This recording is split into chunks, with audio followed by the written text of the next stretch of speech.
ya, pertanyaan-pertanyaan polos dari anak kecil. Betul. Kenapa begini, kenapa begitu? Kenapa aku punya ini, kenapa kamu punya itu? Ini sebenarnya pertanyaan-pertanyaan yang dekat dengan kehidupan sehari-hari, tapi sebagai orang tua kita suka bingung Menyampaikan, untuk menjawab. menjawab Betul. juga. Karena kita takut salah kan? Betul sekali. Kadang-kadang pertanyaan anak-anak juga nggak bisa di-set waktunya kapan. Tiba-tiba nongol aja. Nah, Ayah, kenapa aku begini bentuknya? Kenapa ayah begitu? Terus kenapa mengeluarkan ini? Kenapa mengeluarkan itu? Pertanyaan-pertanyaan itu yang kalau tidak dijawab dengan cara yang baik dan benar, akhirnya kadang-kadang anak begitu besar mulai beranjak dewasa mencari tahu sendiri dengan cara yang salah. Nah, nih aku pengen ngasih tahu ya. Tapi sebelumnya selamat pagi buat teman-teman dari SMK Darussalam Ciputat. Selamat datang adik-adik. Ini buat adik-adik, ini pengetahuan karena kelak kalian akan menjadi orang tua. Ya. Dan juga buat orang tua di rumah, terutama ibu-ibu, please ini sangat penting. Tahukah pendidikan seks sejak dini di rumah itu ternyata bisa mencegah dari pelecehan seksual yang ringan. ya.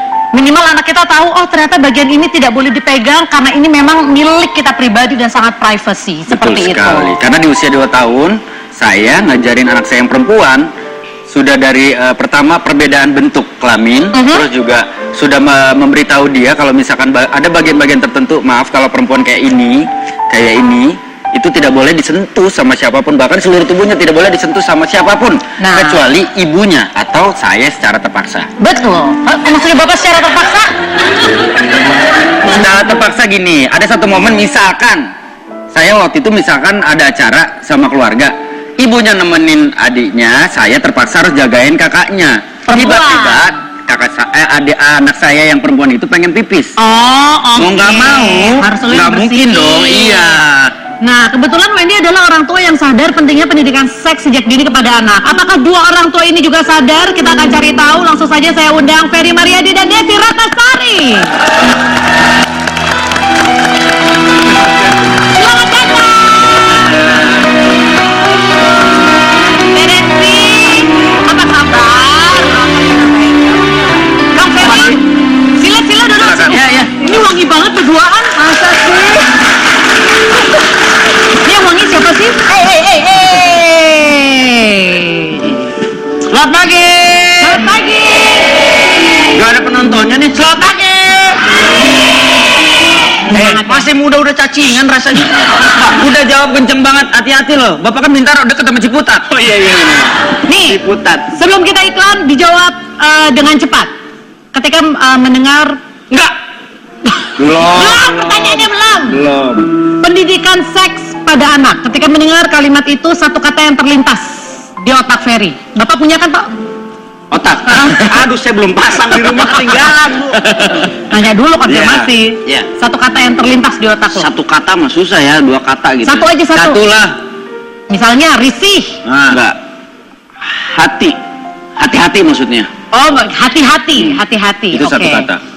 Desi? Harus disampaikan. Itu 2 kata. Harus disampaikan 2 kata. Satu kata. Penting berarti. Penting. Oke. Hati-hati dan penting. Tapi ironis ya nih pemirsa, di sini ada sekitar 30-40 anak SMK dan saya tanya sama mereka tadi sebelum acara, apakah pernah kalian diajarkan pendidikan seks oleh orang tua? 100% menjawab tidak pernah. Kita akan cari tahu sebentar lagi, jangan kemana-mana, tetap di Basa Basi, bahas anak bahas ini. I wish that I could be like the cool kids, 'cause all the cool kids, they seem to fit in. I wish that I could be like the cool.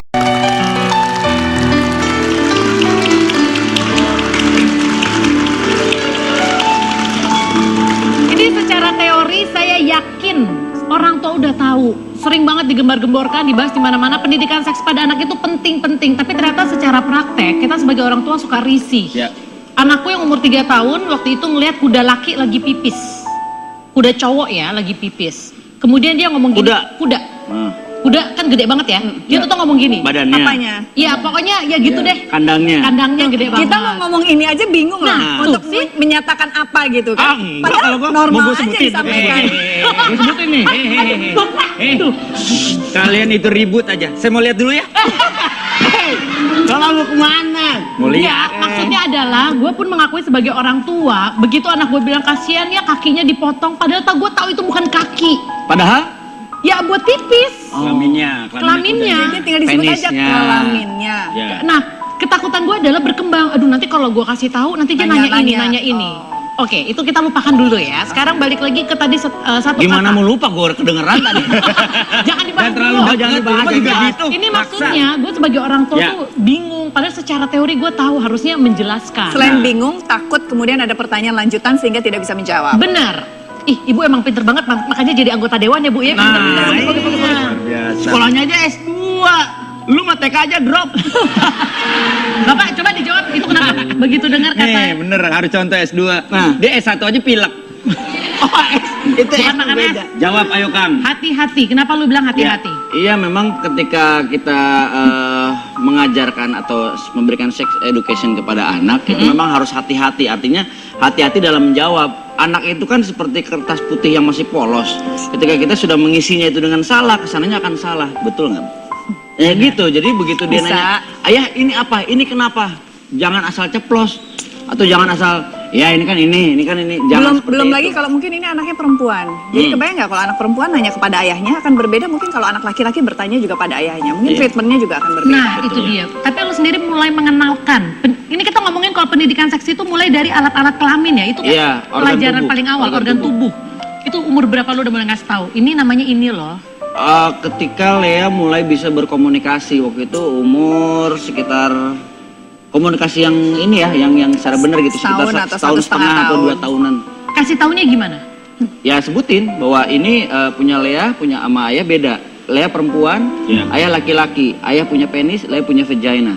Nyebutinnya langsung namanya itu. Iya, Kan tapi biasa suka dilucu-lucuin tuh namanya. Itu secara ilmiahnya namanya itu. Secara kalau orang Dan secara ilmiahnya betul ya maksudnya Ya, karena secara ketakutan kalau kita bener, lebih baik kalau menurut aku ya, lebih baik kasih tahu nama yang benar. yang benernya daripada akhirnya dia menyebutkan itu dengan nama yang dipakai sehari-hari. Iya, Gitu. kan ada yang ngatain, oh ini kan dompet, ini kan celengan. Takutnya, Iya. begitu, dompet ayah mana ya? Ayah kan nggak punya dompet. Nah, itu yang repot.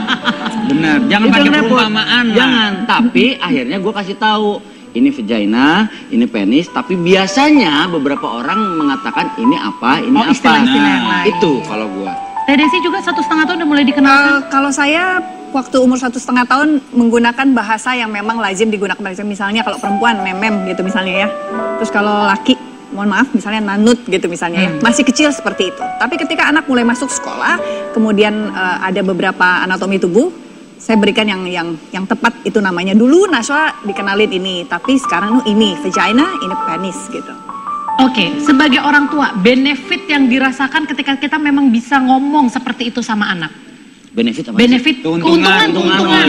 Nggak, ini biar orang tua yang masih risih ngomongin itu, mereka mungkin mulai, Iya. oh benar kali ya, jadi saya bisa apa, anaknya bisa lebih apa gitu. Lebih mudah untuk menjelaskan barangkali ya. Terus kemudian kita lebih mudah juga untuk menerapkan suatu perilaku tertentu. Misalnya anak kecil kan biasanya suka buka-buka baju gitu ya, buka bener. rak, gitu kan, terus prosotin celana atau kemudian lari-lari telanjang gitu sore-sore mandi gitu. Itu bisa menyebutkan kepada anak kita untuk nggak boleh nak malu. Nah kalau yang ngelakuin bapaknya gimana? Sama Untung ibunya. saya nggak punya bapak ya di rumah. Untung dia nggak punya bapak ya. Tapi kalau ini benar, kalau ini setuju karena kadang-kadang anak-anak memang kan ya karena mereka kan otak mereka bermain dipikir kalau buka baju itu Nggak aman-aman apa-apa. aja. Tapi balik lagi kalau pengalaman gue, misalkan dari cara duduk aja, Betul. anak perempuan ketika dia udah duduk begini, nah nggak boleh, cantik soleha tutup. Jadi Oke. ketika suatu saat dia duduk udah mulai ngerasa nggak nyaman, kak Karena dia tahu di situ ada satu barang Betul. privacy yang memang Iya. dari kecil udah dikasih tahu Betul. itu cuma punya Bahwa kamu. itu harus ditutupi. Betul, harus tidak boleh ditutupin, ditunjukkan kepada segala siapa macam. saja. tidak boleh Oke. disentuh oleh siapapun kan? Betul. Betul. Ini kan dari sisi orang tua. Mereka ternyata orang tua yang sadar untuk mengajarkan dari anak sejak dini. Lalu bagaimana dengan anak muda yang satu ini? Apakah sama seperti teman-teman di sini yang tidak pernah orang tuanya membicarakan sedikit pun? Kita akan cari tahu, langsung kita undang Brandon Salim. Hai. Ganteng ya. Ya ampun, cakep banget. Kalau anak Brandon. Gak boleh dilihat, udah gue booking buat anak gue. Ayo. Udah di tag ya? Udah gue tag. di-tag. Anak Halo, saya. Brandon. kabar Om Ferry? Ini anak paling soleh, namanya Salim. Setiap orang Salim aja. Beda Pak, bapaknya Ferry karena Salim. bapaknya Ferry. Gila paling ganteng. Tampak di sekali seperti anak kita, Pak. Bener, Iya, bener. kayak keluarga bahagia ya. Bentar. Suami, istri, anak, pembantu supir dong. Gak apa-apa, ini berarti keluarga kaya, punya Betul. pembantu, punya Amin, supir. amin, ya. Brandon, kamu diajarin nggak sama orang tua? Dikasih tahu. Pendidikan itu ya. Ya, Seks. Pendidikan apa, sayang? pendidikan seks dari awal. seks. Tunggu sebentar.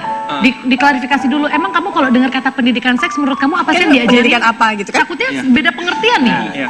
Kalau pendidikan seks kan pembelajaran tentang hubungan seksual kan ya. Nah. Jadi gimana anak bisa terbuat itu dari pendidikan seks. Tuh, ini nih ada sedikit kesalahkaprahan nih Iya, berarti. masalah Ya kan? Iya. Ketika kita ngomongin pendidikan seks, ternyata yang di otak adalah bagaimana anak bisa terbentuk. Padahal Tapi mungkin karena usianya Brandon berbeda, sehingga pendidikan seks itu menjadi lebih advance gitu yang Lebih dipikirkan, jago ya. lebih jauh lagi. Oh, bahwa cara saya kenapa ada di dunia ini itu mungkin udah perlu tambahan pengayaan informasi gitu Betul, tentang betul, pendidikan betul. seks. Tapi kalau untuk usia anak saya mungkin dulu balita gitu misalnya, pendidikan seks adalah pengenalan tentang jenis kelamin, pengenalan tentang alat-alat tubuh yang berbeda dibandingkan laki dan perempuan. Kalau begitu dia sudah mulai bergaul, mulai memiliki hubungan sosial dengan betul. perempuan, rasa Beda. suka mungkin berbeda lagi Benar. tambahannya gitu Oke. informasinya. Berarti pertanyaannya sekarang adalah ketika Brandon, inget gak ketika Brandon kecil, Brandon diajarin gak tentang itu? Ya. Sempat diajarin pas SMP. Jadi mulai SMP SMP baru. iya diajarin. Tapi kalau sebelum itu cuma dikasih tahu seperti kenapa organ aku sama adik aku itu beda. Kalau aku kan laki jadi aku punyanya penis. Kalau adik aku beda karena dia perempuan, dia memiliki organ vagina. Oh, dikasih tahu Ya, dikasih sebatas tahu. itu. Sebatas itu dulu.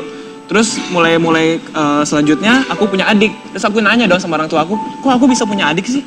Datang dari mana sih? Kok bisa tiba-tiba ada di perut gitu kan? Mulai capek tuh jawabnya, gue bingung dah tuh. Tapi itu juga ditanyain loh sama Nashwa. Nashwa dari mana gitu. Pada saat itu umur dia 5 tahun, saya cuma bisa bertanya menjawab bahwa Nashwa karena bunda dan ayah love each other and then we stay together, baru Nashwa lahir gitu. Sampai situ aja. Karena nggak bisa kan, saya Tapi dia menjelaskan tidak lebih mengorek. jauh. Dia tidak Nggak, kemudian dia mengorek. bilang, oh really? Dan ada pertanyaan yang saya tidak bisa menjawab pada saat itu. Apa teh? If you love each other, why you divorce? Nggak ikutan. Oke. Udah ngajak belum? Halo? Itu nggak Ya, bisa Pak Polisi. Ini ada pertikaian Pak Polisi. Desi Tangasari ya. Itu Aduh. saya nggak bisa jawab. Kalau yang lain alhamdulillah saya Iya, bisa iya, jawab iya, lah. iya. Dengan bahasanya dia, dengan Itu umur berapa teh pemahamannya. nanyanya? Umur 5 tahun. 5 tahun pertanyaannya sudah luar biasa. Tapi anak-anak sekarang memang pintar-pintar. Kritis. Tapi lebih pintar ibunya karena ibunya juga MC kan.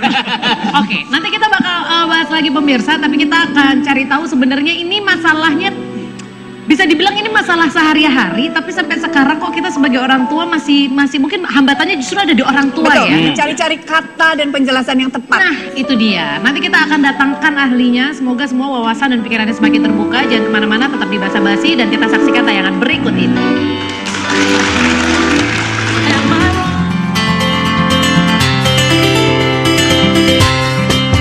Kata Bunda, aku perlu mengenal anggota tubuhku dan menyebut istilah yang sebenarnya.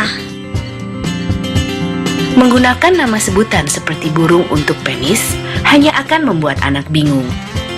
Kata Bunda, kalau berenang di tempat umum tidak boleh ganti baju di luar karena banyak orang. Aku harus ganti di ruang ganti baju. Tanamkan rasa malu sejak dini agar ia tahu bahwa alat kelamin adalah area pribadinya yang tidak boleh dilihat atau disentuh oleh sembarang orang. Kata Bunda, kalau lagi jalan-jalan di mall, aku tidak boleh jauh-jauh. Nanti bisa ketemu orang jahat. Biasanya orang jahat akan kasih aku mainan, permen, boneka, dan mengajakku berbagi rahasia. Kata Bunda, aku nggak boleh disentuh di sini, dan di sini. Dengan pendidikan seks yang ditanamkan sejak dini, anak akan mampu membentengi dirinya dari kejahatan seksual. Selain itu, juga akan memudahkan anak dalam mengembangkan harga diri, kepercayaan diri, serta kepribadian yang sehat. Jangan lupa kata Bunda.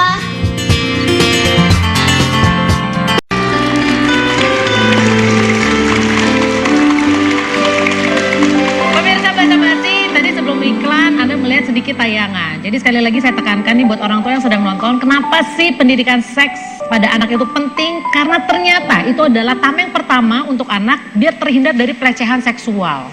Karena dia tahu itu adalah satu barang yang memang tidak boleh sembarangan diperlihatkan. Tapi pertanyaannya kenapa itu disebut kata bunda, kata bunda, kata bunda, kan punya ayah juga dia.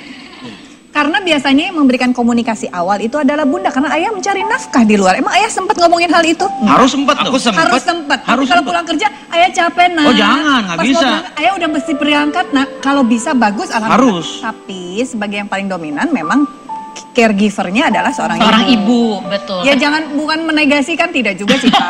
Sedih amat sih. Iya. Atau mau gantian yang mencari nafkah ibu aja, bapak yang Jangan. kerja. Ya, Ya karena kan? kebetulan nih, karena kebetulan kita di sini ada dua sosok ayah yang juga peduli terhadap perkembangan anaknya. Betul. Gitu kan, makanya mereka protes pada saat ada tayangan, kok kata bunda, kita kan juga sebagai ayah ada peran. Benar. Nah, ini satu hal juga buat adik-adik di sini. Kalau kalian kan memang mungkin tidak diajarkan. Mungkin pada momen hari ini, next ketika kalian berkeluarga, ingat momen ini. Betul. Jadi kalian harus mengajarkan ke anak-anak kalian supaya hal-hal yang terjadi kayak pelecehan seksual dan Betul. segala macamnya itu nggak terjadi sama anak-anak kalian. Nah, dari tadi kan kita sebenarnya ngomong berdasarkan pengalaman. Bagaimana Brandon pas masih kecil hanya dikasih tahu, oke, ini namanya ini, udah titik sampai situ. Sisanya mencari tahu sendiri lewat internet. Saya sudah tahu tayangan apa yang Anda cari tahu ya. Tidak perlu kita beberkan di sini ya saudara-saudara. Sekarang saya akan panggilkan, beliau adalah salah satu ahlinya yang bisa menuntun kita untuk memberitahu bagaimana cara yang baik dan benar. Beri tepuk tangan untuk Bunda Romi.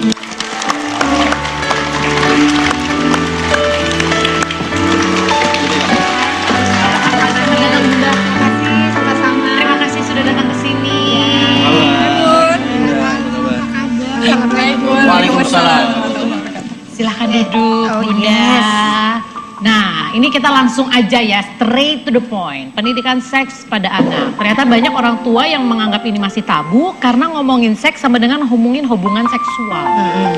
Sebetulnya intinya pendidikan seks itu bukanlah hanya membicarakan tentang hubungan suami istri atau hubungan seksual, tapi pendidikan seks itu mengajarkan, mengartikan kepada anak dengan cara yang sederhana. Bagaimana tentang fungsi-fungsi tubuhnya, lalu kemudian bagaimana kalau dia nanti mendapatkan treatment yang tidak baik terhadap apa yang dia miliki dalam dirinya. Misalnya pelecehan seksual itu kan tidak hanya kemudian dipegang, tapi dikasih ditunjuk-tunjuk aja, nggak pakai dipegang terus diomongin, kemarin itu juga pelecehan. Ya, jadi sebetulnya dia diajarkan to protect dirinya dia tuh bagaimana caranya. Dan itu pendidikan seks itu harus dimulai sedini mungkin. Dini itu berapa? Dini itu dari umur 3 tahun sudah bisa. Dengan 2 tahun pun sudah bisa. Misalnya begini, pendidikan seks yang pada usia-usia anak dini itu bukanlah, tapi dia diajarkan gini, Adek itu kalau mau pipis atau mau buang air kecil itu di kamar mandi dan tidak boleh dilihat orang lain. Nah, orang tuanya yang kadang-kadang suka norak juga. Bener. Buka celana dalamnya anaknya dari ujung sana, dari ujung gang udah dibuka gitu. Kenapa nggak dari ujung sebelah mana lagi gitu ya? Kenapa nggak dari rumah aja nggak usah pakai celana ya? Mau memandikan anak itu dibuka dulu bajunya, di luar tidak boleh. Harusnya Walaupun di dalam rumah? Iya, walaupun di rumah. Ada ayah dan ibu. Membuka baju tidak boleh di depan lawan jenis walaupun itu ayahnya. Tidak Dari boleh. kecil? Dari kecil.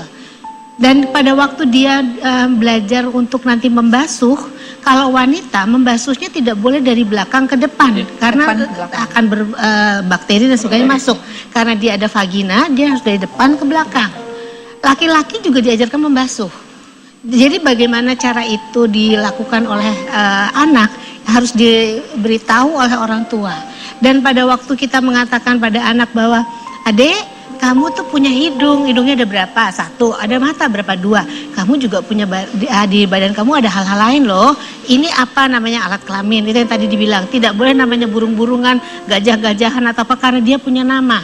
Menjadi agak aneh karena di Indonesia itu kemudian dipikir itu kemudian konotasinya negatif. Nah, itu dia, itu permasalahannya. Aku jadi agak tertohok karena anakku kalau mau mandi itu biasa kita bukain aja dulu baju karena di rumah kita pikirnya kan ya. Habis mandi suka lari-lari adik aku. Aku pikir kamu. Enggak lah. Wah, sudah besar. Ini jadi satu pertanyaan nih Bunda. Waktu itu saya pernah mengalami kasus ketika saya harus menemani anak saya yang perempuan untuk pipis. Umur berapa Wendy? 3 tahun. 3 tahun. karena ibundanya sedang nemani adiknya main. Sebenarnya waktu itu ada penolakan di diri saya karena ada kejengahan, maksudnya biar bagaimanapun walaupun dia anak saya, dia perempuan, saya laki-laki. Cuma karena mau nggak mau harus saya melakukan itu dengan cara-cara yang saya ingat, tentunya dengan membasuh yang seperti tadi dibilang juga, terus di ruang yang tertutup juga. Tapi sebenarnya kalau kondisinya harus seperti itu gimana, Bu? Tidak boleh. Tetap tidak boleh. Tidak boleh. Jadi biasakan di dalam tas ibu harus ada tisu untuk membasuh. Kalaupun tidak ada air di sana, ada tisu basah. Lalu kemudian ajarkan bagaimana cara anak kecil itu sudah bisa membasuh Padahal sendiri. baru 3 tahun loh, Iya, nggak boleh. Tidak boleh. Di sekolah pun kalau kita mengajarkan sex education, di dalam kamar mandi kan ada shower yang untuk nyemprot itu water gun. Nah, itu yang kita ajarkan. Habis pipis harus yang disemprot mana? Mungkin malah untuk supaya dia lebih gampang ingatnya. Habis pipis apa yang mesti dilakukan? Dinyanyikan. Dipakai, disemprot gitu. Jadi anak itu akan dengan sendirinya akan mengikuti aturan SOP yang udah kita ajarkan. Seperti itu. Apapun bentuknya, kita nggak boleh ada kata ya udah deh kalau keadaan darurat nggak. Makanya anak sebaiknya dibekali tisu basah. Maaf Bunda, kalau posisinya buang air besar, kalau dia bersihin sendiri umur 3 tahun 4 tahun kan kita takutnya jorok. Kebetulan ada bapaknya, atau kalau ini karena nggak boleh karena lawan jenis atau Karena Meskipun itu bapaknya. Iya, sebaiknya tidak, supaya dia terbiasa bahwa tidak ada orang lain yang bisa membasuh dirinya. Bukan, maksudnya gini loh. Kita boleh dong mengecualikan yang boleh menyentuh itu hanya ibu sama bapak. Enggak. Sebaiknya tidak. Enggak. segitunya. Sebaiknya tidak. Terus berarakan dong anak saya. Bukan. Makanya sebisa mungkin caregiver itu sama jenis gitu loh, ibu. Kalau anaknya ibu laki-laki, sekalian. ibunya gimana? Kalau anaknya laki-laki, ibunya juga pada titik tertentu tidak Umur harus. berapa? Mulai gini, jadi kalau tadi kan Ferry menanyakan, membayangkan pasti anak yang baru lahir ya, pasti nggak mungkin lah, anak yang baru lahir masih mungkin ya. Tetapi jangan dibiasakan itu, tidur sekamar dengan orang tua itu juga tidak dianjurkan. Tapi kamarnya cuma satu rumah. Motor luar aja kayak rengginang. Tapi kalau tidur sama bundanya nggak masalah dong. Iya. Berarti ayahnya harus pergi. Di teras. Gini maksudnya gini. Pengasuh itu di Indonesia sekarang banyak sekali kejadian laki sama laki, anak laki pengasuhnya laki belum tentu aman. Betul. Anaknya perempuan, pengasuhnya perempuan belum tentu aman. Betul. Karena nggak bisa kita menyatakan bahwa yang kita suruh menjadi pengasuh itu adalah orang yang tidak memiliki dorongan untuk melakukan pelecehan seksual. Kita nggak bisa mendeteksi itu. Makanya untuk amannya, prepare your child untuk bisa melakukan itu sendiri. Di 3 tahun bisa, Ferry. Insya Allah bisa, asal diajarkan dengan cara yang sederhana dan konkret sekali. Jadi misalnya kalau misalnya pipis atau apa, kita ajarkan bagaimana caranya dia supaya dia hafal apa yang dia mesti lakukan. Kalau sudah pakai dinyanyikan dan sebagainya, itu insya Allah bisa dia dengan sendirinya melakukan. Walaupun mungkin awal-awal nggak bersih, nanti baru bundanya pulang baru dibersihin lagi gitu. Siapa yang meyakin bahwa kalau pengasuh yang membersihkan akan jauh lebih bersih daripada anak itu sendiri? Baik, pemirsa, nanti kita akan bahas lagi ya. Ini menarik sekali karena aku sendiri juga baru tahu. Karena kalau misalkan aku pikir ya pergi sama bapaknya ya nggak apa-apa, bapaknya bersihin, ternyata itu jangan. Kalau anaknya laki-laki boleh sama bundanya sampai titik tertentu. Iya. Usia berapa? Wah, ini semakin menarik. Jangan kemana-mana, tetap di Basa-Basi, Bahasana Bahas ini, dan kita saksikan tayangan berikut ini.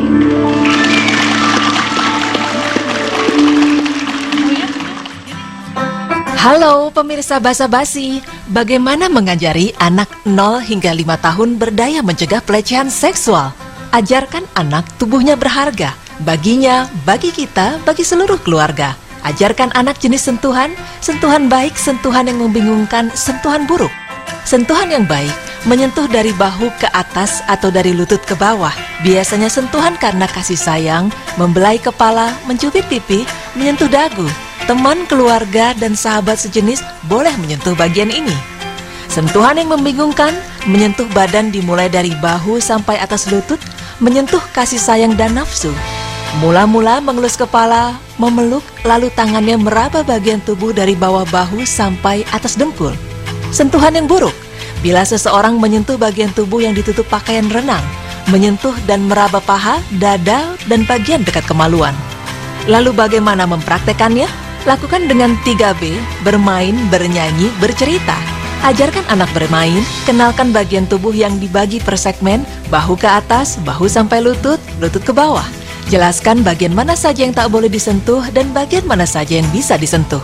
Dendangkan, ini tubuhku sangat berharga, tak boleh disentuh siapa saja. Aku sayang tubuhku dan kujaga. Kreasikan lagu sehingga mudah dinyanyikan dan diingat. Lakukan tanya jawab sehingga anak bisa tahu bagaimana seharusnya kalau ini terjadi. Kenalkan hubungan dengan orang-orang di sekitarnya, siapa yang boleh dan tak boleh menyentuh tubuhnya. Lakukan tanya jawab untuk memancing anak kritis. Bagaimana kalau ada orang menyentuh lutut ke bawah? Siapa saja yang boleh menyentuh? Orang asing itu apa? Beda kenalan teman, sahabat, kerabat, dan muhrim apa? Kalau baru kenal di sekolah, boleh tidak menyentuh bau ke atas? Kalau tukang antar pizza? Kalau tukang sayur? Kalau adik mama? Ceritakan pada anak asal-usulnya dan keterkaitannya kepada orang tua. Kamu dulu di perut mama 9 bulan loh, mama bawa kemana-mana. Kalau ada apa-apa terjadi kepada kamu, mama ini malaikat pelindungmu. Mama sayang sekali sama kamu. Lahir dari perut mama, kita ini satu. Mama tidak akan izinkan apabila ada yang menyakiti kamu. Jaga tubuhmu baik-baik ya sayang, jangan sembarangan disentuh orang.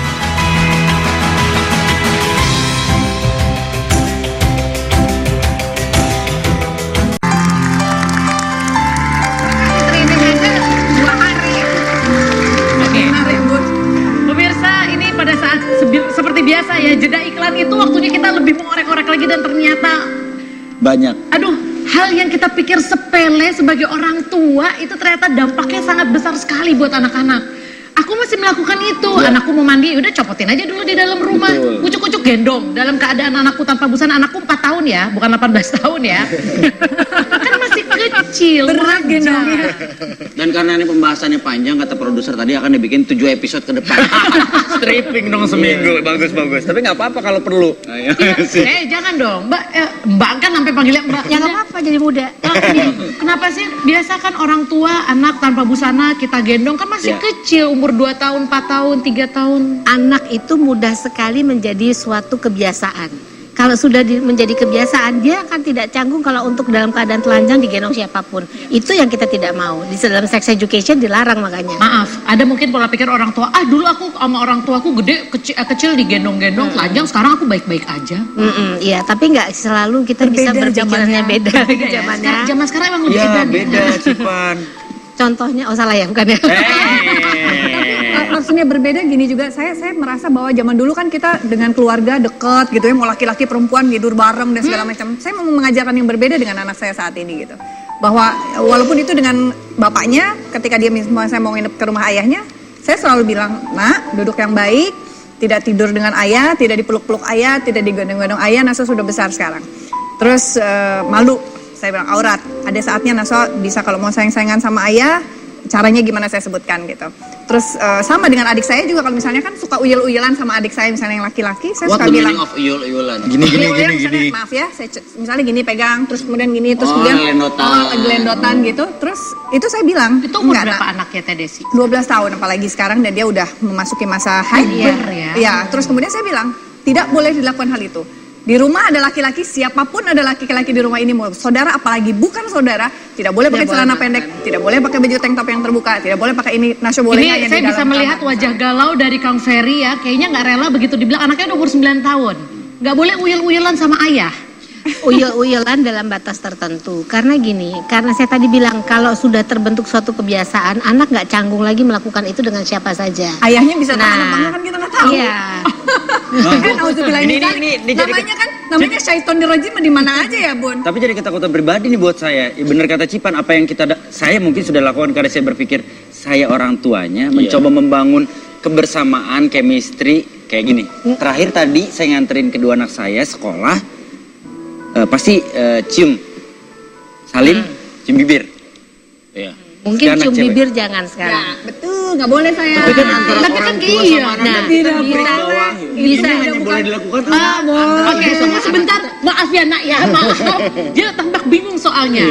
Kamu masih cium bibir sama orang tua kamu? Kalau cium bibir nggak, cuman pelukan, cium Peluk, pipi. Kalau Oke. pelukan Iya. enggak problem. Jadi kemudian anak itu bisa dicium di atas sini, di ubun-ubunnya sambil didoakan, Ya. lalu di pipi itu masih boleh. Oke. Ya, tapi tidak berlangsung untuk semua orang. Kenapa? Karena sexual arousal itu bisa timbul dari mana sisi mana saja. Dari Kita sentuhan. nggak pernah tahu ada orang yang hanya menyentuh gini kemudian dia timbul.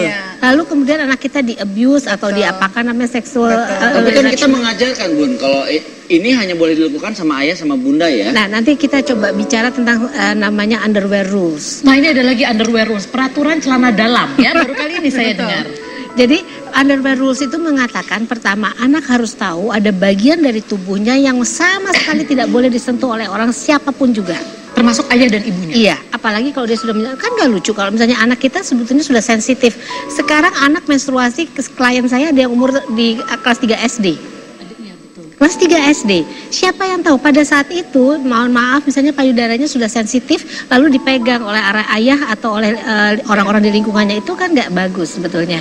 Dan kita nggak tahu percepatan dia. Lalu kemudian yang pertama tidak boleh ya menyentuh. Yang kedua dia harus tahu mana sentuhan yang sebetulnya baik dan sentuhan yang tidak baik. Nah, bingung kan dia ngajarinnya? Maka kita ajarkan dulu kalau bisa jangan disentuh bagian tertentu. Kalau mau ngajak anak, kita bilang sebaiknya dipegang begini aja atau ditarik gini. Tapi nggak usah gini, ayo itu nggak bisa. Lalu kemudian ada rahasia yang baik dan ada rahasia yang tidak baik. Gimana cara bedainya? Anak kecil kalau lagi di seksual abuse itu biasanya gini, jangan bilang siapa-siapa ya nanti om kasih. Dan orang yang paling sering melakukan seksual abuse itu orang terdekat. Pasti ya rata-rata. Biasanya terdekat, makanya dia takut untuk ngomong. Kapan dia harus membedakan? Saya mau ngomong apa saya tidak ngomong? Makanya jangan mau anak selalu suruh mengatakan jangan ada rahasia apapun dengan ayah dan bunda. So apa? Treatment orang ayah dan bunda jangan kalau ngelihat sesuatu, kok bisa begitu, marah dulu. Anak nggak akan dekat sama kita. Yang keempat adalah tanggung jawab orang tua untuk melindungi anak dari sexual abuse ini. Yang kelima adalah anak harus tahu kepada siapa dia harus bilang kalau dia mengalami hal yang tidak senonoh. Contoh-contoh yang kemarin di sekolah elit tertentu dan sebagainya, itu kan anaknya nggak bisa ngomong, nggak tahu caranya ngomong, karena tiap hari dia lihat orang itu. Oke, baik. Ini mungkin pemirsa di rumah mikir, kok jadi mulus ya? Jadi maksudnya jangan seuzon ya, seuzon terhadap laki-laki aja kok kayaknya nggak boleh gitu kan. Betul. Sama juga anak laki-laki dengan perempuan juga dengan ibunya di saat-saat tertentu juga nggak boleh terlalu. Tapi apakah masalah sentuhan-sentuhan ada nggak sih hubungannya sama culture? Kalau kita ngeliat di luar kan kayaknya itu satu hal yang biasa. Apakah karena kita Indonesia atau sebenarnya itu harusnya berlaku untuk semuanya? Berhubungan dengan seks ini. Rata-rata sex education itu mulainya dari luar. Di awalnya, tapi mereka sudah melakukan hal tersebut. Ada hal yang bisa dilakukan dan tidak bisa dilakukan. Karena kadang-kadang ayah sendiri, mohon maaf ya, kadang-kadang bisa khilaf. Baik. Iya. Ini mungkin pemirsa bingung lagi ngomongin pendidikan seks pada anak atau ngomongin soal pelecehan seksual karena ternyata itu erat hubungannya ya. Hal yang kita anggap sepele ternyata kalau kita tidak tangani dengan tepat ujung-ujungnya bisa berabe. Pemirsa, ini nanti kita bakal ngobrolin lagi ya. Ini banyak sekali. Terima kasih loh Bunda Romi. Saya banyak banget menerima satu insight yang baru. Kita akan kembali setelah yang satu ini. Jangan kemana-mana dan seperti biasa kita saksikan tayangan berikut ini.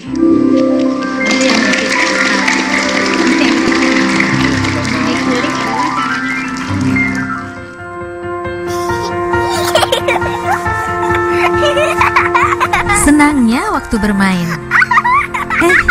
Lihat itu. Ada yang mau kasih permen enak. Boleh nggak ya? Kalau tidak ada ibu atau ayah, tidak boleh ya.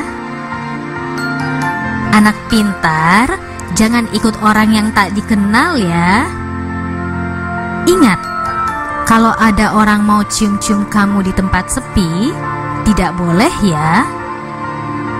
Juga kalau ada orang mau pegang badan, dada, perut, dan sekitar celana, itu tidak boleh.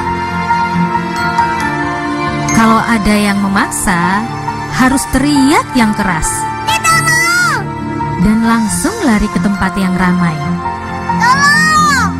Jangan takut atau malu ya. Cepat kasih tahu orang tua atau guru yang kita sayangi. Tidak boleh ada yang memaksa kita untuk melakukan hal yang tidak kita sukai. Bahkan orang yang paling dekat sekalipun, seperti orang tua, kakak, paman, kakek, guru, teman, atau orang yang tidak kita kenal. Jika anak-anak mendapatkan perlakuan tidak menyenangkan dari siapapun, orang tua harus membawa mereka berkonsultasi dengan para ahli agar anak bisa ceria kembali. Ingat, hubungi